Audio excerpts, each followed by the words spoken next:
बिस्मिल्लाहिर्रहमानिर्रहीम। अस्सलाम वालेकुम। औरत को इस्लाम ने बड़ी इज़्ज़त बड़ा मकाम दिया है। अगर वो माँ के रूप में है तो अल्लाह के नबी हज़रत मोहम्मद सल्लल्लाहु अलैहि वसल्लम ने फरमाया, तुम पर माँ की नाफरमानी करना अल्लाह ने हराम कर दी गई है। अगर वो बीवी के रूप में है तो बीवी से तुम्हारा ईमान मुकम्मल हुआ है। अगर वो बेटी के रूप में है तो घर में बेटी का आना रहमत है। औरत को बहुत मकाम है जो इस्लाम ने दिया है। आज मैं 4 ऐसे काम अपनी माँओं, बेटियों और बहनों को बताने जा रहा हूँ।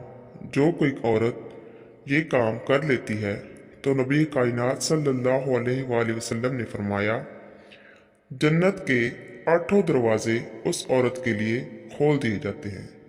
और वो 4 काम मुश्किल नहीं हैं, वो 4 काम बड़े ही आसान हैं और रमज़ान की घड़ी में तो इससे भी ज़्यादा आसान है। हज़रत अबू हुरैरा रज़ियल्लाहु ताला अन्हु बयान करते हैं कि हुज़ूर अकरम सल्लल्लाहु अलैहि वसल्लम ने फरमाया, जो औरत ये 4 काम कर लेगी और उनकी पाबंदी करेगी तो जन्नत के 8 दरवाज़ों से उसको पुकारा जाएगा कि इस दरवाजे से जन्नत में दाखिल हो जाओ, यहाँ से आओ, वहाँ से आओ।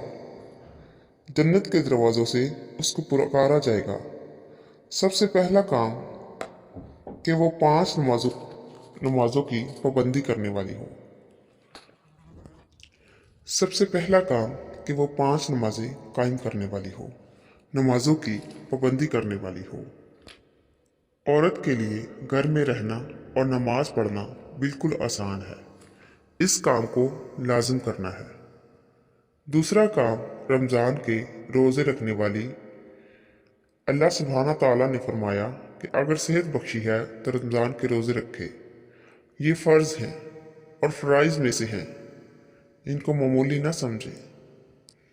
तीसरा काम, अपनी इज़्ज़त और शर्मगाह की हिफाजत करने वाली। और चौथा काम, अपने खामद की फरमाबरदारी करने वाली।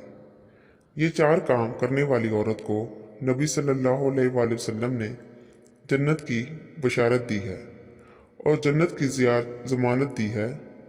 तो इन 4 कामों को ज़रूर करें ताकि जन्नत के 8 दरवाजे आपके लिए खोल दिए जाएं। अल्लाह सबको अमल करने की तौफीक अता फरमाए। जज़ाकल्लाहु खैरन।